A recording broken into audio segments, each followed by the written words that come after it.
Hello mes beautypreneurs, j'espère que vous vous portez très bien.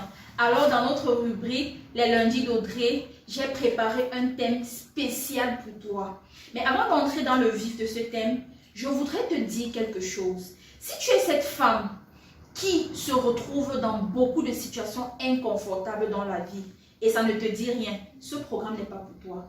Si tu es cette femme qui pour s'offrir un sac, une belle robe, un week-end, un voyage, doit automatiquement attendre d'autrui et ça ne te dit rien, ce programme n'est pas pour toi. Si par contre, tu es cette femme qui est fatiguée d'être frustrée et d'être un sujet de raillerie dans cette société, alors ce programme a été conçu sur mesure uniquement pour toi. Alors tout ce que tu as fait, c'est de t'abonner au concept des lundis d'Audrey. Ensemble, nous allons révéler cette boss lady qui sommeille en toi.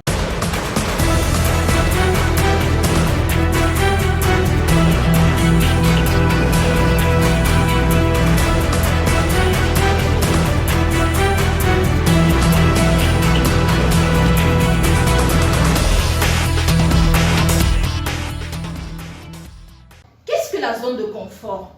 La zone de confort, en fait, c'est cette façon habituelle de vivre, de faire, de penser et qui, généralement, nous empêche de briser les limites pour évoluer.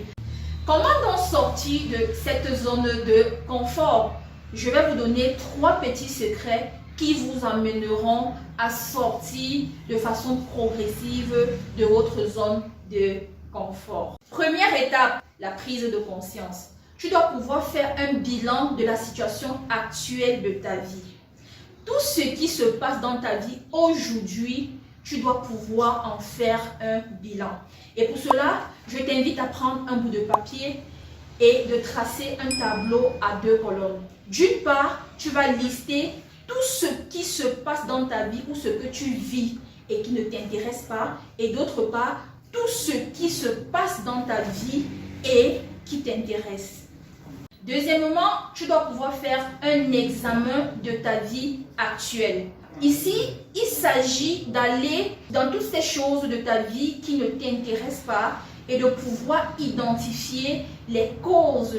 Voilà. Pour mieux expliquer, il y a peut-être le fait que dans ta vie, le retard, le laxisme, tu te réveilles tard, tu ne fais pas les choses à temps. Alors, il s'agit pour toi de lister toutes ces choses-là qui t'empêchent d'avoir une vie meilleure, qui t'empêchent d'accéder au bonheur que tu veux. La troisième chose, et celle que j'aime particulièrement, passer à l'action.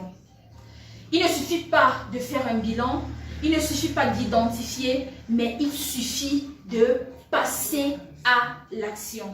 Comment faire pour passer à l'action? C'est très simple. Ok, une fois que tu auras identifié toutes ces choses qui t'empêchent d'accéder à une vie meilleure, je te donne un exercice simple à faire pendant 7 jours. Tu vas donc prendre une chose, je prends un exemple banal, le retard. Tu vas te décider pendant 7 jours à arriver à l'heure, que ce soit à ton lieu de service ou que ce soit par exemple à arriver à l'heure à un rendez-vous. Bref, tu dois te décider pendant 7 jours d'être toujours et toujours à l'heure à tous tes rendez-vous. J'espère que tu as été satisfaite de cette vidéo. Beaucoup d'autres vidéos pareilles suivront dans les prochains jours. Reste scotché au programme des lundis d'Audrey. Merci.